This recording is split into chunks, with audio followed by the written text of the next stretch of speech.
சத்குருவின் சந்நிதி மாத்திரத்தில் காம குரோதாதிகள் நீங்கிவிடும் என்று சொல்லப்படுவது வாஸ்தவம் தானா? ஒரு ஞான குருமாரோடைய பிரசன்ஸ்ல நாம இருப்பதினாலேயே, அவர் கூட பழகுவதினாலேயே, அவருடைய பிரசன்ஸ்ல இருப்பதினாலேயே நம்முடைய காம குரோதாதிகள், காமம், குரோதம், லோபம், மதம், ஆச்சரியம், டம்பம் போன்ற காம குரோத ஆதிகள், காமம் குரோதம் முதலானவைகள் என்று அர்த்தம். பற்றுதல், போட்டி, பொறாமை உணர்வு, ஆசை, கோபம், வெறுப்பு, சுயநலத்தன்மை, பெருமை, சுயப்பெருமை, இது போன்ற இதெல்லாம் என்ன சொல்றோம்? தேவையில்லாத ஒரு குணங்கள், ராஜச தாமச குணங்களை கொண்டது இதெல்லாம். அதுதான் இங்க சொல்றாரு. இந்த குணங்கள் எல்லாமே மாஸ்டரோட பிரசன்ஸ்ல, சத்குருவோட பிரசன்ஸ்ல இருக்கும் பொழுது தானாகவே அது தன்னுடைய பலத்தை இழந்து விடுகின்றது. பகவான் பதில் சொல்றாரு.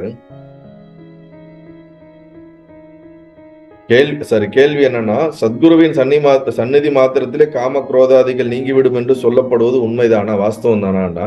பகவான், ஆம், கண்டிப்பாக மாஸ்டர் பிரசன்ஸ்ல உனக்கு நேச்சுரலாவே இந்த காம குரோதாதிகள் எல்லாம் என்ன ஆயிடும்? காமம், குரோதம், லோபம், மதம், ஆச்சரியம், நான்ற அந்த அகங்கார உணர்வு, டம்பம் போன்ற பெருமை, எல்லா இந்த தேவையில்லாத உணர்ச்சிகள், இந்த உணர்வுகள், புத்திகள் எல்லாம் என்ன ஆயிடும்? குறைந்துவிடும். ஆனால் சீடன் எப்போதும் குருவிடம் முற்றிலும் ஈடுபட்டவனாய் இருக்க வேண்டும். கண்டிப்பா குருவோடைய பிரசன்ஸ்ல இந்த காம குரோதாதிகள் எல்லாம் குறையும், இல்லாமல் போகும். ஆனா எப்பன்னா, அந்த சீடன் குருவோட ஸ்ரத்தையோட இருந்தாதான் இது ரிசல்ட்டை கொடுக்கும். ஸ்ரத்தை இல்லாம இருந்தா, அவர் மீது ஒரு ட்ரஸ்ட் இல்லாம இருந்தா, ஸ்ரத்தை இல்லாம இருந்தா இது வேலை செய்யுமானா வேலை செய்யாது. அங்க செக் வைக்கிறாரு பாருங்க எப்படி. ஏன்னா அந்த மாஸ்டர் மேல இருக்கக்கூடிய ஸ்ரத்தை தான் அவருடைய வார்த்தைக்கு எல்லாம் பவர் கொடுத்து அந்த பவர் நமக்குள்ள ஒர்க் பண்ணும். ஸ்ரத்தை இல்லாட்டினா அவரையும் நம்ப மாட்டோம், அவரோட வார்த்தையும் நம்ப மாட்டோம். அப்புறம் அது எங்க போய் நமக்குள்ள ஒர்க் பண்ண போகுது? அப்ப ஸ்ரத்தைய பொறுத்து தான், மாஸ்டர் மேல இருக்கக்கூடிய அந்த ட்ரஸ்ட், ஸ்ரத்தைய பொறுத்து தான் அது அவருடைய டீச்சிங்கா இருக்கட்டும், எதுவா இருக்கட்டும், நமக்குள்ள போய் ஒர்க் பண்றதோடைய டெப்த் இருக்குது. அதோட என்ன சொல்றாரு? காம குரோதாதிகள் ஒளிந்தாலன்றி மனம் அமைதி உறாது, மன அமைதியின் ஞான அனுபவம் சித்திக்காது. மனம் அமைதி ஆகணும்னாவே இந்த மாதிரி உணர்வுகளிலிருந்து நீ விடுபட வேண்டும். இது விடுபட்டால் தான் உனக்கு ஞான அனுபவமே சித்திக்கும். நீ சின்ன சின்ன விஷயத்துக்கு கம்பேர் பண்ணிட்டு, போட்டி போட்டுக்கிட்டு, பொறாமைப்பட்டு கொண்டு இருந்தாலோ, நான் என்ற அகங்கார உணர்வில் இருந்தாலோ, சுயப்பெருமையை பேசிக்கொண்டு இருந்தாலோ, சுயநலத்தன்மையோடு இருந்தாலோ, கோபத்தன்மையிலே இருந்தாலோ, பற்றுதலோடு ஆசை கொண்டு மிகுந்த தீவிர பேராசை இது போன்ற உணர்வுகளோடு இருந்தாலும் எப்படி ஞானம் சித்திக்கும்? பேசிக்கே அங்க அடிபட்டு போயிடுது. அப்ப அதை சரி பண்ணாதான் உனக்கு ஞானம் சித்திக்கும்ங்கிறத சொல்றாரு. காம குரோதாதிகள் ஒளிந்தாலன்றி மனம் அமைதி உறாது. இதெல்லாம் ஒளிஞ்சாதான் மனசு அமைதியாகும். மனம் அமைதியான மனதினாலதான் ஞான அனுபவம் சித்திக்கும்னு சொல்லிட்டு, ஒரு குருவை ஆசிரிக்கும் சீடர்கள் எல்லோரும் ஒரே விதமான அபிவிருத்தியை அடைய மாட்டார்கள். ஏனெனில் பக்குவமும் வாசனா பிரதிபந்தமும் அவர்களிடம் பலவாரி இருக்கும். ஒரு மாஸ்டர் இருக்காரு, ஒரு பெரிய ஞானி இருக்காரு, அவர் கூட ஒரு 100-200 சீடர்கள் இருக்கிறாங்கன்னா, அவர் எல்லாருக்கும் ஒரே மாதிரி சொல்லிக் கொடுத்தாலும், சத்தியங்களை சொன்னாலும், எல்லாருக்கும் ஒரே விதமான பலனை அடைவார்களா என்றால் அப்படி அடைய மாட்டார்கள். ஏனென்றால் அவரவர்களுடைய பக்குவத்தன்மை என்ன? ஏனெனில் பக்குவமும் வாசனா பிரதிபந்தம், அவர்களுக்கு என்ன வாசனை இருக்கு, அந்த வாசனை அவர்களுக்கு எப்படி தடைகளாக இருக்கிறது. ஒரு குரு சொல்லக்கூடிய விஷயங்களை எடுத்துக்கொள்வதற்கு அவர்களுக்குள்ள இருக்கக்கூடிய வாசனை, மனம் எந்த மாதிரியான தடைகள் இருக்கிறது, பக்குவ குறைபாடுகள் இருக்கிறது, பல காரணங்களினால் அவர்கள் சொல்வதை, மாஸ்டர் சொல்வதை அப்படியே அவர்களால் உள்ளே எடுத்துக்கொள்ள முடியாமல் போகிறது. அதனால் ஒரு சில சீடர்கள் நன்றாக எடுத்துக்கொண்டு நன்றாக தெளிவடைவார்கள், ஒரு சில சீடர்கள் மந்தமாக இருப்பார்கள். நேரங்கள் அதற்கேற்ற மாதிரி அவர்களுக்குள்ள மெச்சூரிட்டி டிலே ஆகும். இப்ப அதனால மட்டுமா? அப்படி கிடையாது. அவங்களுடைய வாசனான என்ன அர்த்தம்? அவங்க மன அமைப்பு, பை பர்த் அவங்க கொண்டு வந்திருக்கக்கூடிய சில வாசனைகளினாலும் அவர்களால் என்ன பண்ண முடியாது.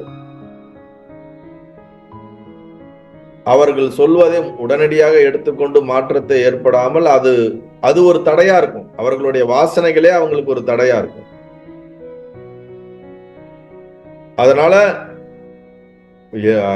ஒரு குரு கிட்ட இருக்கக்கூடிய எல்லா சீடரும் ஒரே மாதிரி மெச்சூரிட்டிய ஒரே மாதிரி எல்லாம் ஞானப்படைஞ்சு இருப்பாங்கன்னா அப்படி இருக்கவே முடியாதுங்கிறத தெரிஞ்சுங்க. ஒரு குரு கிட்ட ஞானமடைஞ்ச சீடர்கள் இருக்கிறார்கள் என்றால் அவர்கள் தனியாக தான் இருப்பாங்க. அவர்கிட்ட இருக்க தேவையில்லை. கீழே இருக்கிறாங்கனாலே அவங்க என்ன அந்த தன்மைக்கு வரணுங்கிறதுக்கு தான் இருக்கிறாங்களே தவிர வந்தவங்க எதுக்கு கீழே இருக்க போறாங்க. ரெண்டாவது, இருக்கிறவங்க எல்லாம் ஒரே மெச்சூரிட்டியில இருக்கும்னு நம்ம எதிர்பார்த்தோம்னா அது நம்மளுடைய முட்டாள்தனம்னு இங்க சிம்பாலிக்கா சொல்றாரு. அவங்கவுங்களுடைய மன அமைப்புக்கு ஏற்ற மாதிரி, மனப்பக்குவத்திற்கு ஏற்ற மாதிரி, அவர்களுடைய வாசனைகளுக்கு ஏற்ற மாதிரி இருந்து தன்னை என்ன பண்றாங்க, டெவலப் பண்றதுக்கு, மெச்சூர் பண்றதுக்கான முயற்சியில இருக்கிறாங்க. ஆனா பிரச்சனை எங்க தெரியுமா வந்துருது, மாஸ்டர்ஸ் சீடர்களை பார்க்கும்போது ஒவ்வொருத்தனையும் தனித்தனியா பார்ப்பார். ஒவ்வொருத்தருக்கும் தனித்தனியான இன்டராக்ஷன், தனித்தனியான அவங்களுக்கு மட்டும்தான் கனெக்ஷனே தவிர ஒருத்தரோட கனெக்ஷன் பண்ணும்போது இன்னொருத்தங்களை கொண்டு வந்து கம்பேர் எல்லாம் பண்ண மாட்டாங்க. ஏன்னா இந்த ஜீவன் எவ்வளவு ஜென்மமா தொடர்ந்து வந்துகிட்டு இருக்கு, இந்த ஜீவனுடைய வாசனை என்ன, இந்த ஜீவனுடைய மன அமைப்பு என்ன, இந்த ஜீவனுக்கு எப்படி இதை புரிய வைக்கிறது, இது டெவலப் ஆகி வர்றதுக்கு எவ்வளவு நாள் ஆகும் பக்குவப்படுறதுக்கு, இதற்கு நாம எப்படி அப்ரோச் பண்றது, எந்த விதமா கம்யூனிகேட் பண்றதுங்கிறது, இது இண்டிவிஜுவலான, இது ஒரு தனியான ஒரு பெரிய ஒரு ஒர்க்கு, பெரிய ஒரு அப்ரோச். புரியுதா இல்லைங்களா? இவங்க 2 பேத்துக்குள்ள நடக்கிறதே ஒரு தனி சம்பந்தம்.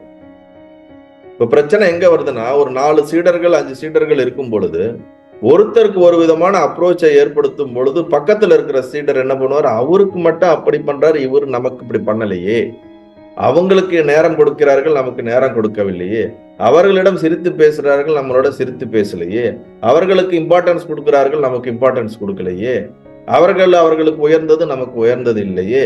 இது போல பல விதமான அந்த குருவை சுற்றி இருக்கக்கூடிய சீடர்களுக்குள்ள நடக்கக்கூடிய ஒரு போட்டி, பொறாமையும், அவர்களுக்குள்ள இருக்கக்கூடிய தேவையில்லாத சின்ன சின்ன விஷயங்களில் ஏற்படக்கூடிய மனக்கசப்புகளும் தான் எல்லா இடத்திலும் எல்லா குருமார்களை சுத்தியும் நடந்துட்டு இருக்க ஒரு விஷயம். ஆனா அவர்களுக்கு எவ்வளவு சொன்னாலும் அவங்க உங்களுடைய கர்மா என்ன, உங்க மன அமைப்பு என்ன, உங்களுடைய வாசனை என்ன, உங்களுடைய கெப்பாசிட்டி என்ன, மெச்சூரிட்டி என்ன, உங்களுக்கு எந்த அப்ரோச் சரிங்கிறது they will know, பிகாஸ் அதனாலதான் அவங்க மாஸ்டர், இல்லாட்டி அவங்களும் சீடரா உட்கார்ந்துட்டு இருப்பாங்களே. அந்த ஒரு பேசிக்கான ஒரு அண்டர்ஸ்டாண்டிங் நமக்கு வரணும். ரெண்டாவது, நம்ம மாஸ்டர் ட்ரஸ்ட் பண்ணணும். முதல் what ever he do he'll knows. அவர் ஒண்ணு செய்யறாருன்னா அவருக்கு தெரியாம செய்ய மாட்டாரு. ஒரு விதமா அப்ரோச் பண்றாருன்னா அவருக்கு தெரியும், இந்த மாதிரி இவர்களுக்கு இதை புரிய வைக்க வேண்டும் என்று நினைக்கிறார், இவர்களுக்கு இப்படியான ஒரு கருத்துக்களை சொல்ல வேண்டும் என்று நினைக்கிறார். அப்ப அதாவது அவங்களுக்கான இண்டிவிஜுவல் ஸ்பிரிச்சுவல் கோத், இண்டிவிஜுவல் பாத், அவங்க 2 பேரும் தனியா அதுல மியூச்சுவலா க்ரோ ஆகிறதுக்கான, அந்த சீடன் க்ரோ ஆகிறதுக்கான ஒரு முயற்சி. நமக்கு எப்படியான பார்த்து நம்ம இதை எப்படி எடுத்துக்கிட்டு நம்ம டெவலப் ஆகுறதுங்கிறத தான் அந்த சீடன் கான்சென்ட்ரேட் பண்ணணுமே தவிர, பக்கத்துல இருக்கிறவங்க எல்லாம் பார்த்தாங்கன்னா இவன் முன்னேறதுக்கு வழி இல்லாம உட்கார்ந்த இடத்துல உட்காந்துக்கிட்டே இருக்க வேண்டியதுதான். திடீர்னு யாராவது ஒருத்தர் அவங்க முன்னேறதுக்கு வழி, அவங்க கரெக்டா ட்ராக்கை பிடிச்சிட்டாங்கன்னா அவங்க சடன்னு அவங்க குரோ ஆயிடுவாங்க. நம்ம வந்த பர்பஸை விட்டுட்டு நம்ம இந்த சின்ன சின்ன விஷயத்துக்குள்ளேயே மாட்டிக்கிட்டு நம்ம குரோவும் ஆக முடியாம நமக்கு ஒரு துக்கமாவும் இருக்கும். இது சீடர்களுக்குள்ள, பக்தர்களுக்குள்ள நடக்கக்கூடிய, எல்லா இடத்துலயும் நடக்கக்கூடிய ஒரு பிரச்சனை. நான் வந்த வேலை என்ன, நான் எதுக்கு இப்ப அவரோட நான் இன்டராக்ட் பண்றேன், எதுக்கு அவரோட எனக்கு கனெக்ஷன் இருக்கு, நான் ஞானம் அடைகிறதுக்கு, என்னுடைய ஸ்பிரிச்சுவல் குரோத்துக்கு, என்னுடைய மெச்சூரிட்டிக்கு, என்னுடைய டெவலப்மெண்ட்டுக்கு மட்டும்தான் ஐ எம் இன்டராக்டிங். மற்றவங்கிறதே நான் இங்க வந்ததுக்கு அப்புறம் தான் எனக்கு அவர்களுடைய தொடர்பு, பழக்க வழக்கங்கள்லாம் செகண்டரி. என்னுடைய பிரைமரி என்னன்னா அவரு தான். என்னுடைய ஸ்பிரிச்சுவல் குரோத்துக்கு நான் எப்படி இன்டராக்ட் பண்றேன், அவர் எனக்கு என்ன கைடன்ஸ் கொடுக்குறாரு, அந்த கைடன்ஸை நான் எப்படி எடுத்து பண்றேன், அதுல நான் இம்ப்ரூவ்மெண்ட் பண்ணிக்கிட்டே போறேனாங்கிறது தான் நீங்க உங்களை பார்க்கணுமே தவிர, அவர்கிட்ட சிரிச்சிட்டாரு, இவர்கிட்ட சிரிக்கல, அவர்கிட்ட பேசிட்டாரு, இவர்கிட்ட பேசல, எனக்கு சொல்லல, அவருக்கு இதெல்லாம் ஒரு சில்லியான ஒரு ரீசன் உள்ள வந்து நம்ம வளர்ச்சிக்கு நம்மளே பேரிகார்டு போட்டுக்கிட்டு உக்காந்துக்கிட்டு குரோ ஆகாம நம்மளே தடுத்துக்கணும். இதை எத்தனை வாட்டி அவங்களே எக்ஸ்பிரஸ் பண்ணாலும் நம்ம மனம் இந்த மாதிரியான பெட்டியான இந்த சில்லியான விஷயத்தை புடிச்சுக்கிட்டு உட்காந்துட்டு இருக்கிறதுல தான் இன்ட்ரெஸ்டடா இருக்குமே தவிர பியாண்ட் அதை தாண்டி இருக்கிற விஷயத்தை யோசிக்கவே யோசிக்க. ஒரு மனம்ங்கிறது வந்து எல்லா விதமான பரிணாமத்திலையும் அதை ஒர்க் பண்ணி அதை குரோ பண்ணணும். இப்ப நான் உட்காந்து டீச் பண்ணிக்கிட்டே இருந்தா மட்டும் நீங்க கேட்டுட்டு அப்படியே ஆயிட முடியுமானா அப்படி ஆகிறதுங்கிறது ரொம்ப ரேர் சான்சஸ் தான். உங்களுக்குன்னு பர்சனல் ப்ராப்ளம் இருக்கும், ஃபேமிலி இஷ்யூஸ் இருக்கும், தனிப்பட்ட பல சந்தேகங்கள் இருக்கும், இல்ல நீங்க எப்படி பல வெவ்வேறு இடத்துல பார்த்த சந்தேகங்கள் இருக்கும். அப்ப நீங்க என்ன பண்ணணும்? மாஸ்டர் அப்ரோச் பண்ணணும். உங்க பிரச்சனைகளுக்கெல்லாம் அவர் ஏதாவது முடிஞ்ச வரைக்கும் சொல்யூஷன் தராரா, அதை எப்படி ஹேண்டில் பண்றதுக்கு நமக்கு வழி கொடுக்குறாரான்னு பார்க்கணும். சூழ்நிலைகள் எப்படி இருக்குங்கிறத அவர் கூட இன்டராக்ட் பண்ணி மாத்துறதுக்கு என்ன வழி, இல்ல நம்மளை எப்படி மாத்திக்கிறது. அப்ப இண்டிவிஜுவலா உங்களுக்கும் அவருக்கும் இருக்கக்கூடிய அந்த ஸ்பிரிச்சுவல் கனெக்ஷனை டீப்பன் பண்ணிக்கிட்டே போறது மட்டும்தான் ஒரு வழி. அப்படி இல்லாட்டினா நீங்களா கேட்டு உள்வாங்கி உங்களுக்குள்ள மாற்றத்தை நீங்க தான் பண்ணிக்கணுமே தவிர டிஸ்டன்ஸ்ல இருக்கும் பொழுது இவர்களாக நேரடியான ஒரு ரசவாதம் என்பது நடப்பது குறைவாக ஆயிடும், இல்லாமல் போய்விடும்.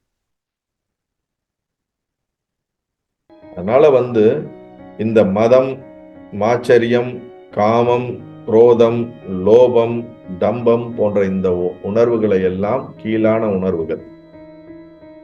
பற்றுதலோடு இருப்பது, நான் யார் தெரியுமா, நான் என்ன தெரியுமா, நான் என்ற அகங்கார உணர்வு, கம்பேரிட்டிவ் ஜெலசியான உணர்வு, போட்டி பொறாமை உணர்வு, சுய பெருமை, சுயநலத்தன்மை, இது எல்லாம் தூக்கி ஓரம் கட்டினா மட்டும்தான் we will grow in this path.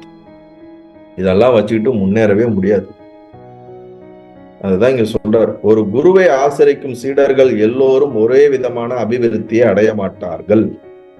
Even நம்ம கிளாஸ்ல இத்தனை பேரை நீங்க கேட்டாலும் எல்லாரும் ஒரே விதமான ஒரு அண்டர்ஸ்டாண்டிங் வருவீங்கன்னா வரமாட்டீங்கிறத தெரிஞ்சுதான் நம்ம இந்த வகுப்பே எடுக்கணும்.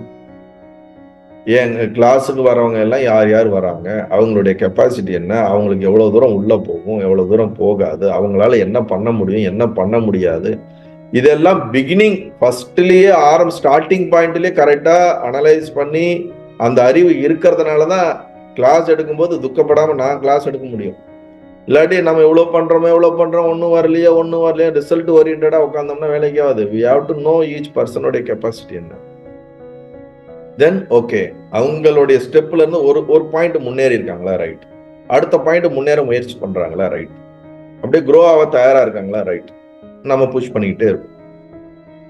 அப்படிதான் நடக்கும். ஏனெனில் பக்குவமும் வாசனா பிரதிபந்தமும் அவர்களிடம் பலவாறு இருக்கும்.